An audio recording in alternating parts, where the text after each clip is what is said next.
Con el auge del cristianismo en la Edad Media, el temor a lo diferente se materializó en la caza de brujas. En Europa, decenas de miles de personas, sobre todo mujeres, ardieron castigadas por los delitos de herejía y brujería. Para la mayoría, su único delito fue ser diferente a lo establecido por la sociedad.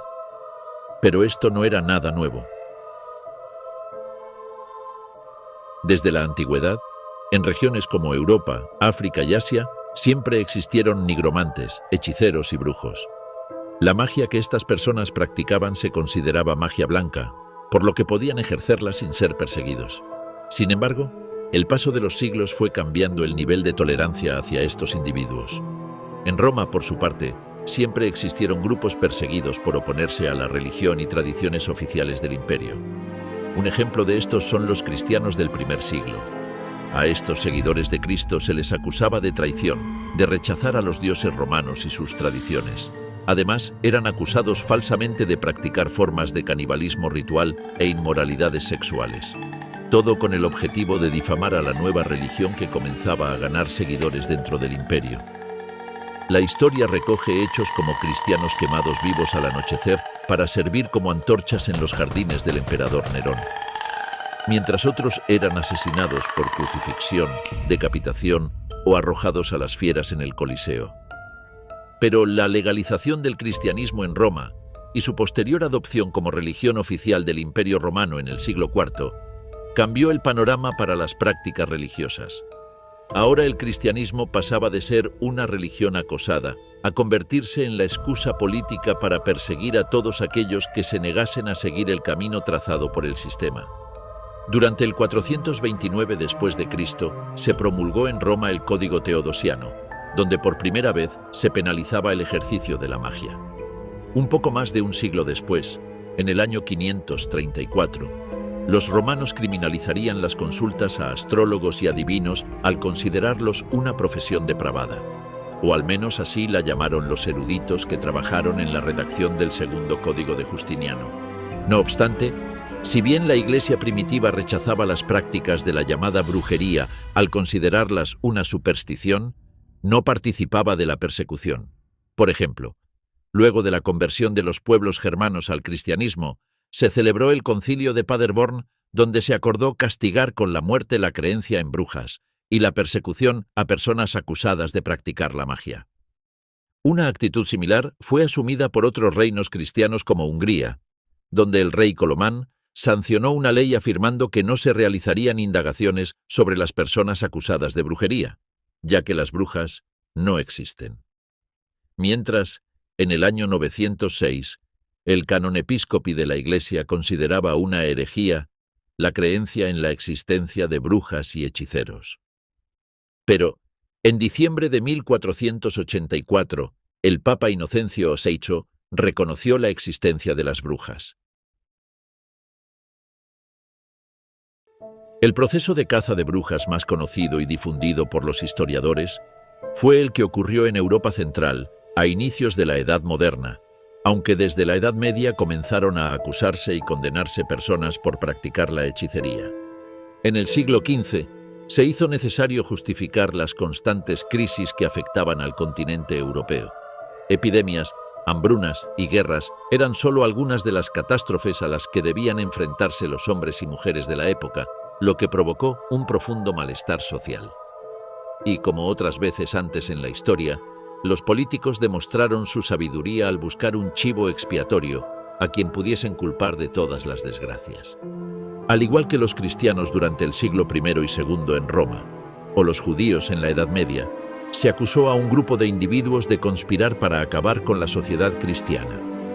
Fue entonces que teólogos y juristas comenzaron a plantear que todos los problemas que afectaban a la sociedad tenían su origen en un nuevo enemigo de la cristiandad: los brujos, que eran mujeres, hombres, niños y hasta animales, que conspiraban con el mismísimo diablo para destruir las almas de los seguidores de Cristo.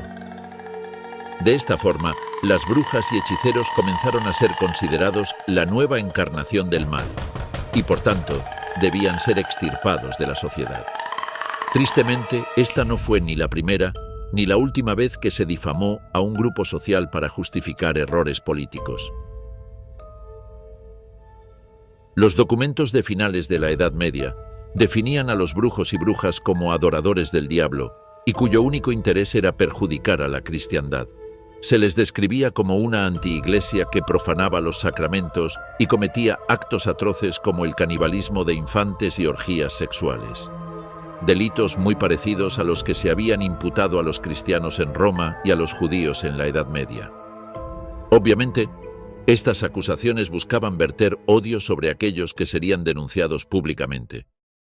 Fue entonces que empezó a crearse una imagen de las brujas y hechiceros. Para empezar, estos eran personas que realizaban un pacto con el diablo con el objetivo de recibir poderes sobrenaturales como causar maleficios de diferentes tipos, volar y hasta transformarse en animales como lobos y gatos. En cambio, la supuesta bruja se comprometía a rendir culto a Satanás y éste marcaba su cuerpo como señal del pacto. Por tanto, los encargados de investigar las acusaciones de brujería afirmaban que una inspección del cuerpo bien ejecutada era suficiente para identificar a los hechiceros. Según las creencias de la época, las brujas tenían la obligación de reunirse en determinadas fechas para adorar al diablo. Estas reuniones se conocieron como aquelarres, y para trasladarse hasta ellas podían utilizar tanto medios convencionales como caballos o carretas tiradas por animales, como medios sobrenaturales como volar en una escoba. Una vez que se encontraban todas las brujas en el aquelarre, se realizaba una ceremonia que era una inversión herética de la liturgia cristiana donde se cometían actos inmorales de todo tipo como promiscuidad sexual, infanticidio y canibalismo. A estas celebraciones acudía el diablo personalmente, casi siempre en forma de macho cabrío, y no pasaba por alto la oportunidad de unirse a las orgías sexuales. Aunque según los expertos cazadores de brujas de la época, la forma de adoración que más disfrutaba el demonio era el osculum infame, que consistía en que sus adoradores le besaran el ano. Podemos apreciar cómo en la Edad Media ya se sabía que besarle el trasero al jefe podía traer grandes beneficios. La imagen de las brujas como una mujer anciana que vuela utilizando una escoba y es acompañada por gatos, y que además conoce todo tipo de pociones y realiza sacrilegios, existe desde la antigüedad. Pero sobre todo esta idea de brujas y hechiceros reuniéndose para confabularse contra los buenos hombres y mujeres cristianos, caló profundamente. Por tanto, se instaló en el pensamiento popular la creencia de que la cristiandad se encontraba bajo amenaza. Por ejemplo, en el año 1430, un cronista de la ciudad suiza de Lucerna relató que en el cantón de Valais, 2 años antes, se habían perseguido a más de un centenar de hombres y mujeres que supuestamente iban a elegir un rey entre ellos con el objetivo profano de derrocar a la cristiandad. Como en aquellos tiempos se suponía que las brujas y hechiceros formaban grupos clandestinos, los curas y los predicadores advertían de forma constante sobre los peligros de la magia. Además, los clérigos alentaban a los ciudadanos a que delatasen a cualquier vecino del que sospecharan o creyeran responsable de realizar hechizos para hacer daño a otros. Y es que la delación era el principal elemento de la caza de brujos. Y las personas podían verse motivadas por muchas razones a denunciar a un vecino, familiar o supuesto amigo por los delitos de brujería. Por lo general, las denuncias se hacían bajo la sospecha de que un encantamiento realizado era el responsable de la muerte del ganado, pérdida de la cosecha o el fallecimiento de un hijo. Por esta razón, era muy importante mantener una excelente reputación a nivel local, pues una mala fama podía ser motivo suficiente para abrir un procedimiento. Se necesitaban al menos 3 denuncias para arrestar a una persona y comenzar un proceso contra ella. Luego eran entregados a un tribunal de la Inquisición compuesto por un inquisidor papal y un representante local que se dedicaban a obtener confesiones bajo torturas. El interrogatorio solía estar dividido en 3 fases. La primera fase era el interrogatorio por las buenas, donde la persona acusada era inquirida sin recibir ningún tipo de daño. Si no confesaba, se continuaba con la fase 2, que consistía en mostrar los instrumentos de tortura y explicar su método de uso como forma de alentar una confesión sin necesidad de llegar a la violencia. Pero, como la mayoría de las personas negaban los crímenes que se les imputaban, casi siempre el interrogatorio debía alcanzar la fase dolorosa. Los métodos más utilizados fueron la rueda, la bota española o el aplastamiento de los pulgares. Y, como el delito de brujería poseía un carácter excepcional, la tortura podía prolongarse más allá de la hora establecida por ley. Además, tampoco se respetaba la regla habitual de solo torturar 3 veces a un detenido. Y es que, de acuerdo a las leyes de la época, el sospechoso debía ser puesto en libertad si no confesaba luego de la 3ª vez. El objetivo no era solo que el acusado confesara su adoración a Satanás, sino también los nombres de sus compañeros herejes. En diversos lugares los tribunales prefirieron utilizar ordalías para confirmar las acusaciones. Aunque se emplearon muchas variantes de estas pruebas, sin duda alguna, la más famosa fue la prueba del agua. Esta consistía en hacer lanzar al sospechoso a un pozo o a un río con las manos atadas, y si se hundía era inocente, y si flotaba, se le condenaba a la hoguera. Esto se hacía porque existía la creencia de que una bruja no podía pesar mucho, pues debía poder volar y caminar sobre el agua.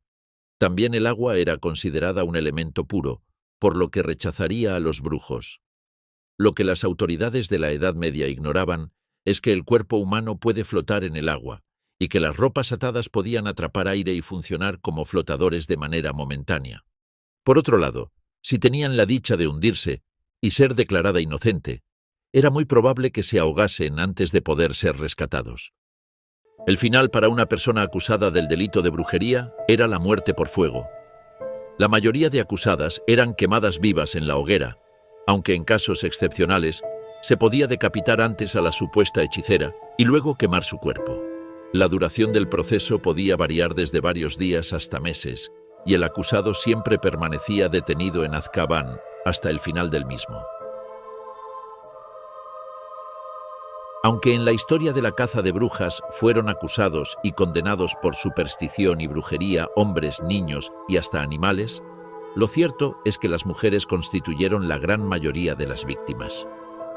En primer lugar, las mujeres eran consideradas más débiles espiritualmente, más inclinadas al pecado, más receptivas a la influencia del demonio y, por tanto, más proclives a convertirse en brujas. Es por esta razón que cuando una mujer tenía un comportamiento sospechoso para la Edad Media, enseguida comenzaban a sonar las alarmas. Por lo general, se desconfiaba de aquellas mujeres que encajaban en la idea popular de lo que era una bruja. Mujeres de edad avanzada que vivían solas y aisladas solían ser las sospechosas habituales. Hablar solas o poseer gatos como mascotas era un plus extra si se quería terminar en la hoguera.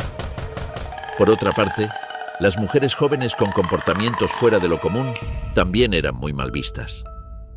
Las chicas que demoraban en casarse y tener hijos y mostraban un temperamento fuerte eran víctimas habituales de acusaciones de brujería. Inclusive, muchas veces las denuncias eran realizadas por familiares cercanos como los esposos.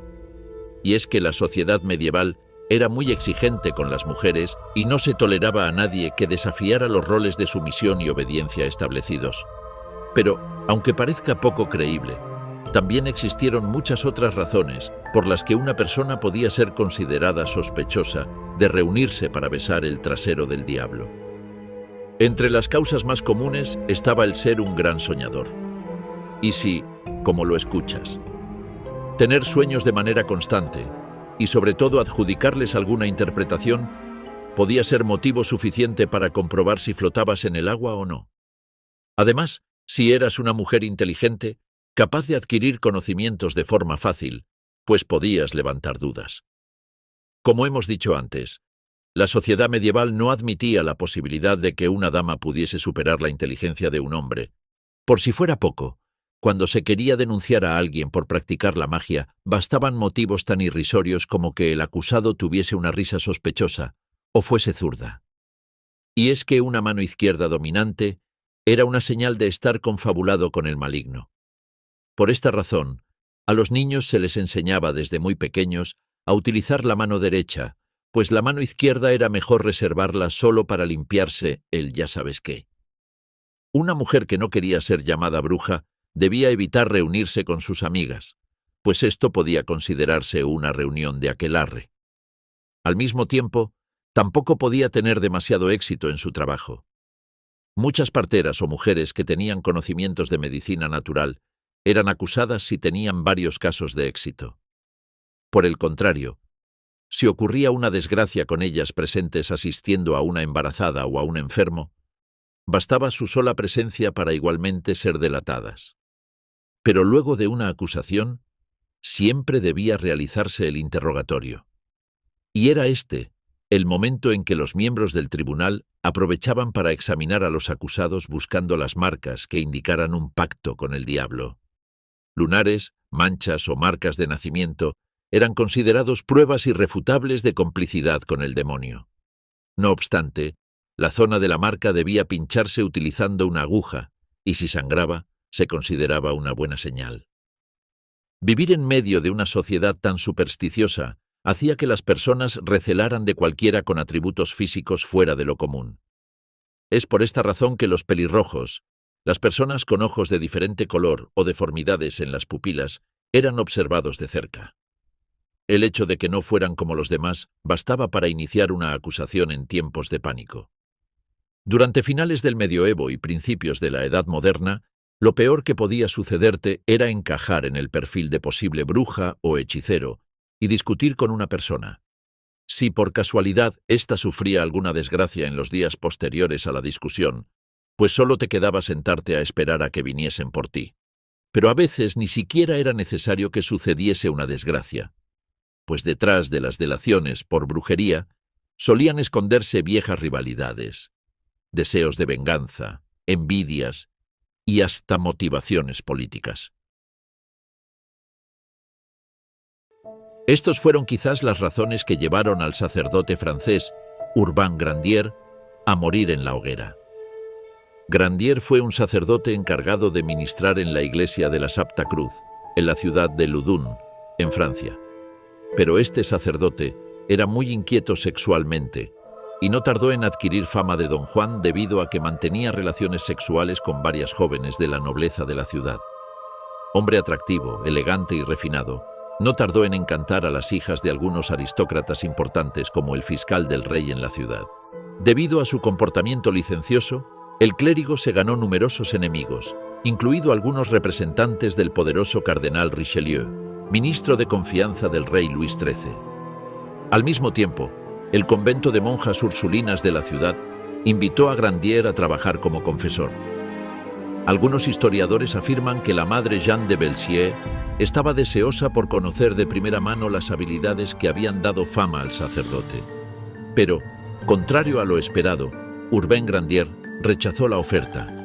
Al parecer, lo suyo no eran las monjas, sino las jóvenes de la aristocracia. Por tanto, el puesto de confesor fue ocupado por otro sacerdote enemigo del cura mujeriego. Para otoño de 1632, las monjas del convento comenzaron a experimentar apariciones sobrenaturales que enseguida fueron declaradas como posesiones demoníacas.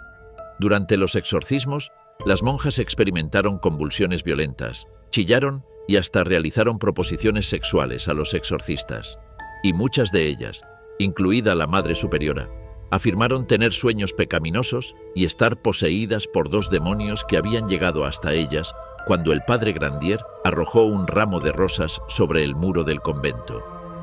Los enemigos políticos y religiosos que se había ganado Grandier estaban decididos a causar su ruina, por lo que fue arrestado bajo la acusación de haber embrujado a las monjas. Una vez en prisión, fue sometido al procedimiento rutinario. O sea, lo torturaron hasta el cansancio, o en el caso del pobre cura, hasta casi morir. Eso sí, no pudieron hacerlo confesar, y debido a esto fue necesario presentar otras evidencias que amparasen la decisión judicial. Entre los documentos exhibidos había un pacto diabólico escrito en latín y aparentemente firmado por Grandier y por varios demonios, entre los que destacaban Lucifer, Satanás, Belcebú, Elimi, Leviatán y Astaroth. Al parecer, Grandier estaba mejor relacionado en el infierno que en la tierra. Lo cierto es que todo parece indicar que las acusaciones y el posterior juicio sobre Grandier fue más una maniobra política para deshacerse de una figura incómoda para las autoridades de la ciudad de Loudun y el catolicismo francés. Por otro lado, y a pesar de la mala opinión popular, la Inquisición española no atacó mucho a las brujas. De los más de 150.000 personas que fueron investigadas y procesadas por el Santo Oficio en España, solo fueron condenadas alrededor de 50 por el delito de brujería. Y entre todos los casos, destaca uno por encima del resto: las brujas de Zugarramurdi. En 1608, María Simildegui regresó al pueblo navarro de Zugarramurdi. Ella había pasado 4 años trabajando en Francia, y al volver a su pueblo contó cómo la habían llevado a unas reuniones que se celebraban en la playa, en donde las personas bailaban y se divertían. Pero María no tardó en descubrir que eran aquelarres, por lo que fue obligada a abjurar del cristianismo y a convertirse en bruja. También dijo que con el paso del tiempo tuvo remordimientos y se confesó con un sacerdote. Sin embargo, la chica continuó contando que durante su corta etapa como bruja en Francia, se trasladó a Zugarramurdi para participar en una reunión con hechiceras de la localidad, entre las que estaba su vecina María de Jureteguía. María, evidentemente, protestó, pero abrumada por los detalles, se desmayó y confesó que era verdad, ella también era una bruja. A partir de ese momento, los vecinos empezaron a experimentar una fiebre colectiva. Veían apariciones de brujas por las noches y comenzaron a asaltar las casas de los sospechosos para rescatar niños supuestamente desaparecidos. Al final, 9 personas confesaron en la iglesia practicar la brujería, por lo que fueron perdonados. Pero ya el rumor había llegado a oídos de los inquisidores. Durante más de medio año la Inquisición investigó los sucesos ocurridos en el pueblo. Su principal prueba eran los testimonios y delaciones, que al ser secretas, hizo que se multiplicaran las denuncias entre los vecinos. En total, se recogieron 280 testificaciones contra supuestos brujos en la comarca. Las acusaciones eran muy detalladas, pero también inverosímiles. Se culpaba a las personas de tomar forma de animales, volar utilizando escobas, provocar tormentas y hasta fornicar con Lucifer. Por estos motivos, el Tribunal de la Inquisición en Logroño procesó a 31 personas. Sin embargo, 2 brotes de peste provocaron la muerte de la mitad de los encausados, por lo que no demoró en culparse a Satanás de la enfermedad. A pesar de la oposición del inquisidor Alonso Salazar y Frías, el tribunal dictó 11 sentencias de muerte, de las cuales 5 correspondían a personas fallecidas por la peste. Los otros procesados sufrieron penas de cárcel y la confiscación de sus bienes. Las sentencias se hicieron públicas en un acto de fe solemne, de acuerdo con lo establecido en el protocolo de la Inquisición. Logroño recibió en la plaza del ayuntamiento a más de 30.000 personas que llegaron desde Francia, Aragón, Vizcaya, Navarra y Castilla para presenciar aquel acto. El 7 de noviembre de 1610, los reos desfilaron descalzos hasta la plaza donde el prior dominico Pedro de Venero pronunció un sermón, a lo que siguió la lectura de las sentencias. Por la noche, los condenados a muerte fueron ejecutados en la hoguera. Pero la historia no terminó ahí. Tras el auto de fe de Logroño comenzó una persecución masiva de brujas en los territorios de Navarra, La Rioja y Guipúzcoa. Para 1611 se habían identificado a nada menos que 2.000 sospechosos del delito de brujería. Fue necesaria la investigación de Alonso Salazar y Frías, quien después de recoger más de 5.000 testimonios, llegó a la conclusión de que las acusaciones y confesiones eran falsas. Desde entonces en España no se volvió a quemar brujas. Tristemente, no se puede decir lo mismo del resto de Europa, donde la cacería cobró la vida de más de 60.000 personas, la gran mayoría mujeres. Así que la próxima vez que veas a tu suegra barriendo, acércate y pregúntale: ¿qué pasa, suegra? ¿No despega?